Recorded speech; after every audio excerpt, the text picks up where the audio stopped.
Les candidats avaient jusqu'à 18 h pour déposer leur liste en préfecture. Simple formalité pour certains, pour d'autres, les négociations ont duré jusqu'à la dernière minute. À gauche comme à droite, les alliances et fusions n'ont pas été forcément faciles à faire. On fait un tour d'horizon avec Catherine Lecomte. C'est en Seine-Maritime que de nombreux accords ont été conclus en moins de 24 heures, comme à Rouen, où le maire socialiste sortant, Yvon Robert, mènera bien une liste commune avec les Verts de Jean-Michel Bérégovoy. Une alliance qui répond à celle à droite de l'UMP Jean-François Bure, à la tête d'une liste d'union avec le centriste Patrick Chabert. À Fécamp, c'est dans la nuit qu'une entente a été trouvée entre la socialiste Estelle Grelier et son adversaire communiste Christophe Courcou, qui obtient 6 postes, dont celui de premier adjoint. À la clé, une triangulaire avec l'UMP en tête et une liste du FN.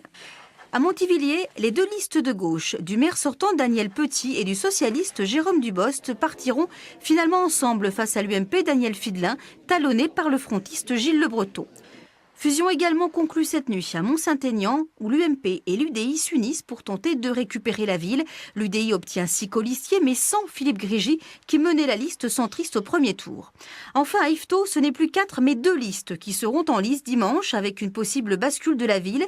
Si à gauche, Émile Canu, le maire socialiste sortant, part seul, sans le soutien des écologistes. À droite, un accord a enfin été trouvé entre le centriste Philippe Deculto en tête et l'UMP Charles d'Anjou.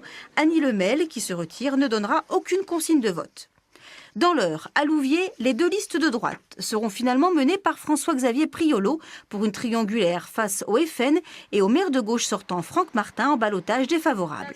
À Gisors, en revanche, la droite menée par le jeune Alexandre Rassert va se retrouver bien seule face à la liste d'union de la gauche, du maire communiste sortant Marcel Larmanoux et du socialiste Laurent Longer.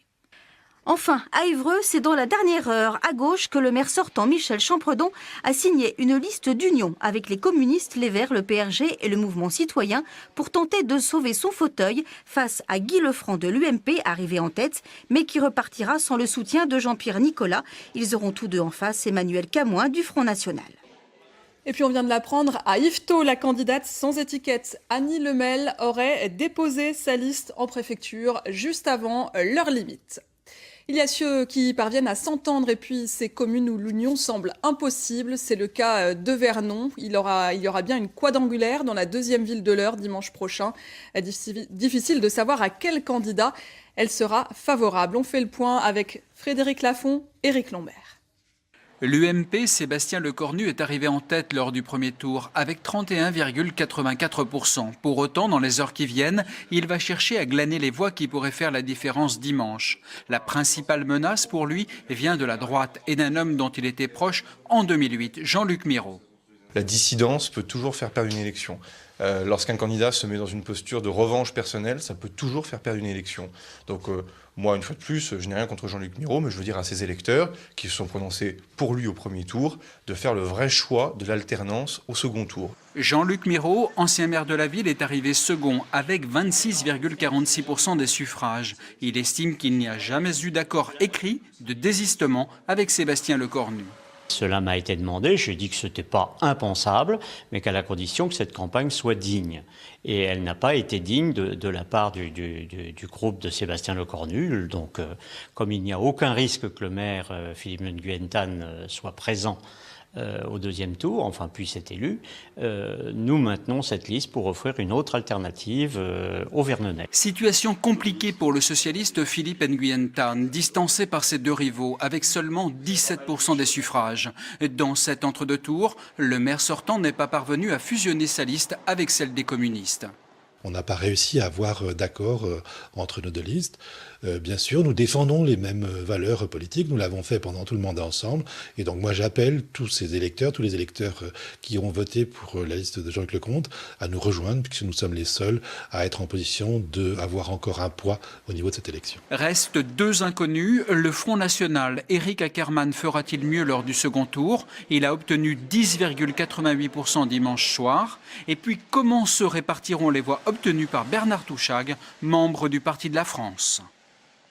Et Vernon n'est pas un cas isolé. Dans la région, il y aura d'autres quadrangulaires et triangulaires dimanche prochain dans les communes où les accords étaient inenvisageables ou là où les candidats n'ont pas réussi à s'entendre. Catherine Lecomte.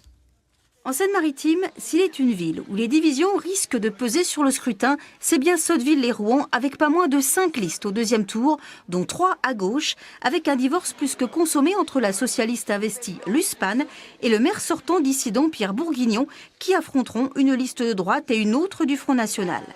Autre situation de conflit ouvert à Notre-Dame-de-Bondeville, à gauche entre le maire sortant Jean-Yves Merle en position de force et son ancien conseiller municipal socialiste Serge Martin-Desgranges qui affronteront tous deux une liste d'hiver droite. Situation compliquée également à Notre-Dame de Gravenchamp avec 3 listes dont 2 à droite en position de force face à une seule liste d'union de la gauche suite au retrait de Jean-Louis Patin. Autre retrait, celui à Saint-Valery-en-Caux du centriste Benoît Poitvin. Il ne fusionnera pas avec Lionel Canut en duel au deuxième tour avec la socialiste Dominique Chevel, bien partie pour l'emporter.